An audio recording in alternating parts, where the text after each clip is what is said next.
What's up with the squad? Back with another video. I seen that's how it was going down. Make sure y'all hit that like button, hit that subscribe button for me, please.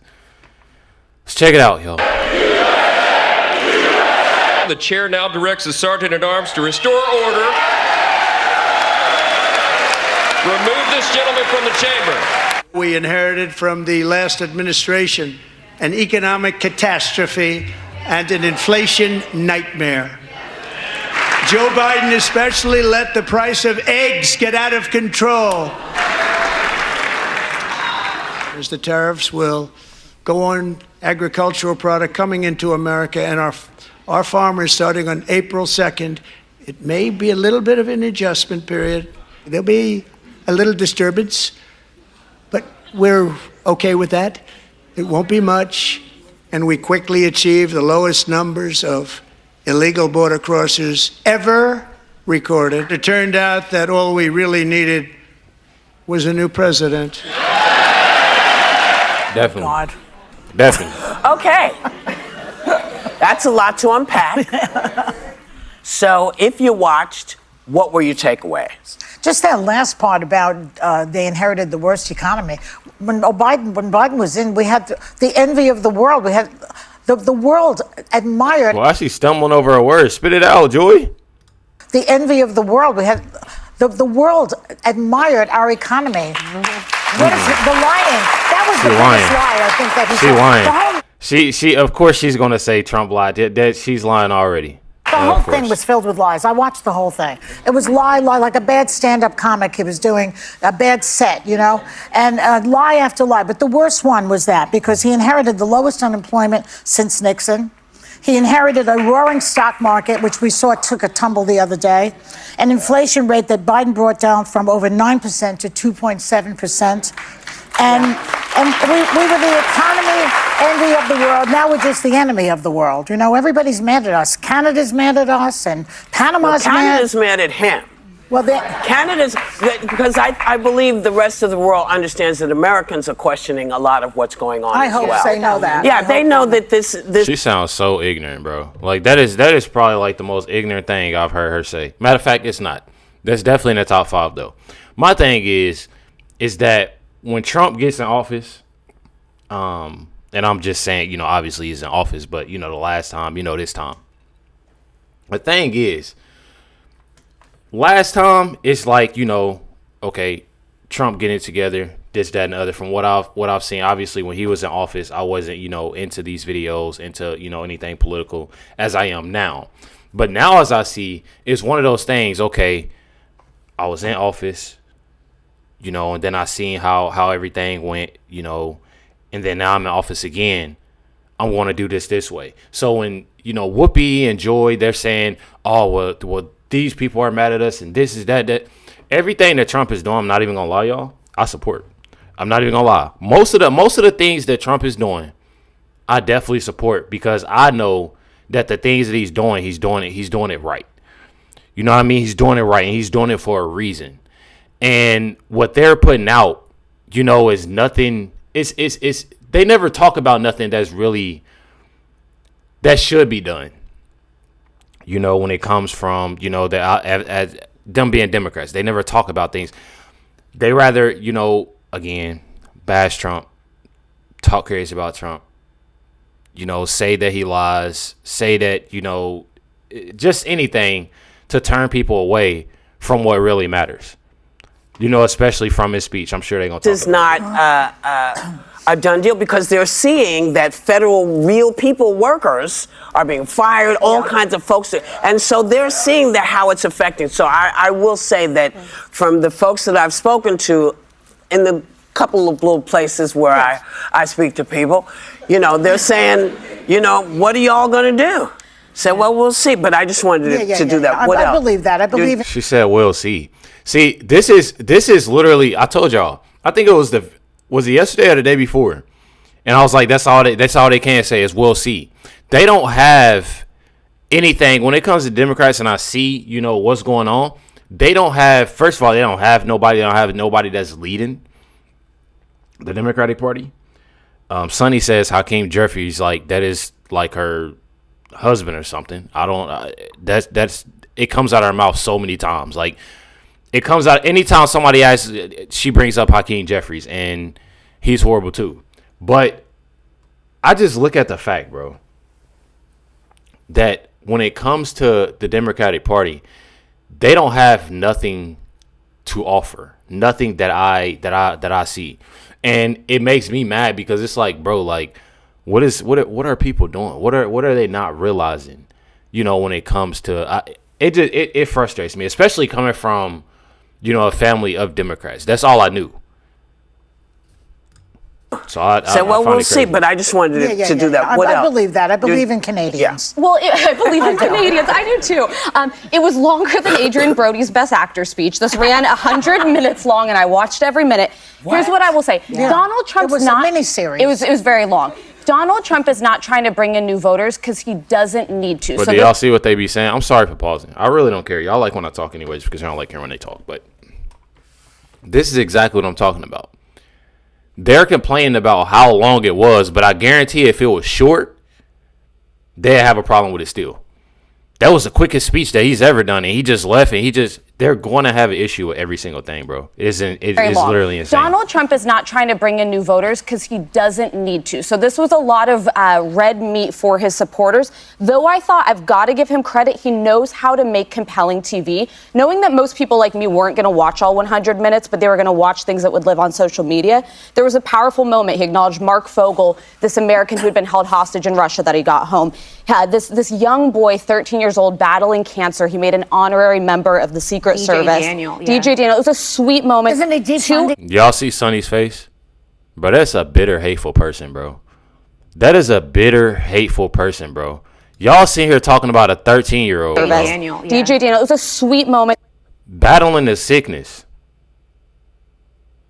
I'm pretty sure, I think he said I know it was over 10 surgeries. But, like, for her face to be like that, she should be smiling. She should be glad.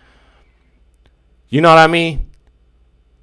And the only people that actually acknowledge, well, I can't even really say acknowledge because none of them really acknowledged it, but Alyssa saying something about it and Sarah Haynes saying, you know, his name.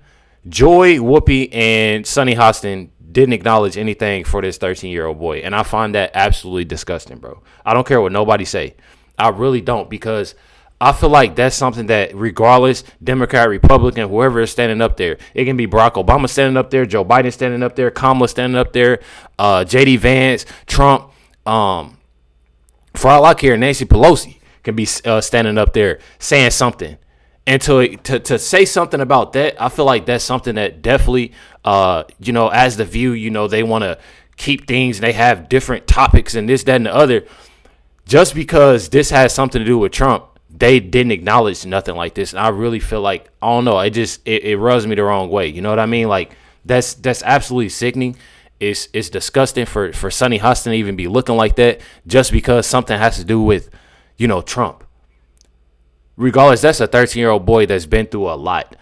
I don't care what nobody say. I don't know him personally. You know what I mean? But that little boy definitely, like, seeing something like that, that little boy has been through a lot. So regardless, whoever was standing up on that stage, regardless, you know, somebody saying something about that little boy,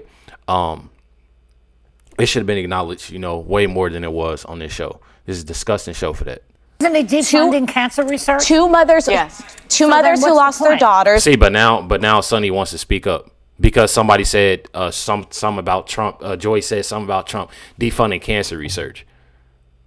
That's not true. I'm pretty sure what I read up on it was Paul. It was something. It wasn't. The things they talk about, bro, is literally insane. She acknowledged. Okay, yeah, that's two mothers. Two mothers.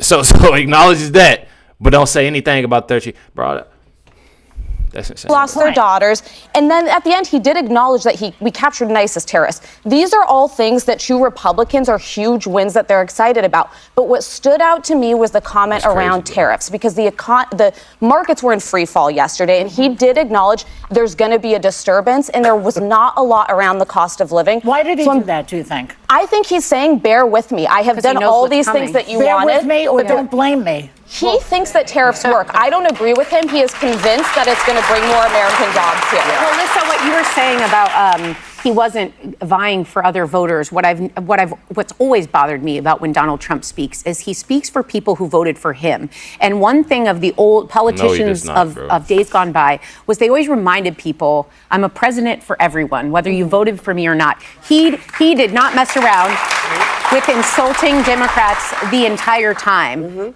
like mocking them. He also brought up President Biden a lot more than I would have expected. So Sarah Haynes really want to sit here and say something about mocking Democrats and saying that not talking, like when Trump first walked in there, Democrats was on one, holding up signs and shit. So I'm sorry for cussing, but it just makes me so mad, bro, because it just doesn't make sense. It absolutely doesn't make sense, and it be making me so mad because how are you gonna sit here and say anything about Democrats? Y'all not one time on this show acknowledge that little boy. I don't care what nobody say. That's still messing with me right now, bro. It's still messing with me. But at the same time, she wants to sit here and say something about Democrats when Democrats was on one. They literally had to kick multiple people out just because of the outbursts that they had. And she wants to say, "Oh, he talked about Biden." So what? So what? He did a horrible job, and everybody's seen that. That's exactly why Trump won by a landslide, because of Biden. Because of Biden and Kamala administration of messing up things. That's why. And people wanted, obviously, somebody better. And that's Trump. That's exactly, again, why he won by a landslide. Yes, he's been in there for a few weeks. And there's a lot of things, like I've said on my channel before. If y'all look at my older videos leading up to the election, I literally said, and Trump has even said, his administration has even said, things, they're going to be worse before they get better. Honestly, that's with a lot of things. There's things that need to be turned around. There's people that need to be fired. There's people that need to be, in different positions. There's people that need to be hired. So when you have all these different things going on, there's going to be some ups and downs. With The View, they only look at the downs of things, and they really aren't even downs. They just look at the negative. So I get really mad, when it's the stupid things. And I don't like saying that word, but it's just the stupid things. When it comes to Sarah Haynes sitting there talking about that with Democrats, that literally doesn't make sense. When it came to that little boy, again, I'm going to keep on bringing it up because I'm telling y'all, it makes me so mad. When it came to the little boy, none of them Democrats stood up. When it came to a lot of things, none of those Democrats stood up. So she wants to sit here and talk about, oh, Trump is just for the people that voted for him, this, that, and the other. I'm telling y'all, bro. Move on, let's go. But I did want to mention those moments, although produced in those speeches, I was moved by the featured stories of the families. I think that I know everyone does them. I know there's always a lot of hands behind, but anytime someone, a victim, the families gets recognized, my heart goes out to them. Yeah, but do his policies match what I'm just speaking to those moments, honestly. Well, that's an important point. Joy, I've been told y'all Joy need to retire. Like I want to say something, but I can't say nothing because I gotta watch my mouth about her. See, I you know what I'm saying? I have to. But when I tell y'all, and again, Sarah Hayes want to bring this up, about the families, this, that, and the other. But at the same time, how I look at it, again, those same Democrats that she was talking about did not stand up for those families. They sat down with their signs. Specifically on the mothers who lost children because of undocumented migrants, that is something that resonates so strongly with a lot of Americans. And that you could not watch that moment, Laken Riley's family, and not feel for her. But that was the most insidious part of the entire night for me is the class war he is gauging right now. So he is bait and switching the working class constantly. And a lot of people who didn't vote for him have always seen that. But what bothers me is he's willing to say, he talked about the tariffs, he talked about a period of discomfort, but you know who he didn't tell it might be uncomfortable for? Elon Musk or the other 814 billionaires that live in this country who don't pay their taxes. The only thing I want to hear is compromise. Take what rate you have in mind and even put it in half. Just tell Elon Musk and everyone else that's here and ready to gut major federal agencies that probably have some fat, that's fine. Why won't it hurt them for just a minute? You know why they flock to this country? Because it benefits them financially. That's why they're all here. So all I wanted to hear was if the working class who is suffering the most is going to get hit with more, why don't we just let Elon Musk do one great thing for this nation and let him and his buddies pay just slightly closer to a fair amount of taxes? That's all I want to hear. Go ahead. You know, I know how much this president loves his ratings, so I did not turn the TV on. I turned the TV off. I guarantee Sonny Hostin watched it. I guarantee that. I guarantee that, y'all. Sonny Hostin is a person that she begs for attention. That's what she is. She's a person that begs for attention. I guarantee she gonna say she watched something else. And what I did was I watched the State of the People Summit, which was counter-programming. At last count, when I tuned off at about 11:30 p.m., there were about 200,000 viewers.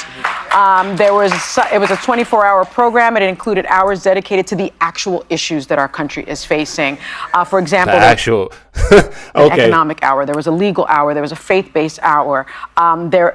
Minority Leader Hakeem Jeffries showed up. What I tell y'all? Jasmine Crockett was other civil rights leaders. What I tell y'all earlier? If y'all watch this, y'all know what I'm talking about. That's exactly what I'm talking about. There was an economic hour. There was a legal hour. There was a faith-based hour. Minority Leader Hakeem Jeffries showed up for that. Jasmine Crockett was there. Other civil rights leaders. So unlike Trump's campaign speech, which is, I think, what we really saw, this was actually informative programming. And so that's what I watched. But it was actually informative programming. Why didn't Kamala win then? Why didn't that same person, Hakeem Jeffries, run for president? Why didn't Jasmine Crockett run for president? What happened to all these people that you're naming all of a sudden that, I'll watch this of important information and this, that, and the other? Where are them people at? Where were those people at? How did Kamala lose by a landslide? Where were they at? I'm just confused. I'm very confused. Now I'm telling y'all, bro. Sonny is full of it, bro. Sonny interview, they're full of it. Make sure y'all hit that like button, hit that subscribe, and definitely appreciate y'all. Much love, everybody. Catch y'all on the next one.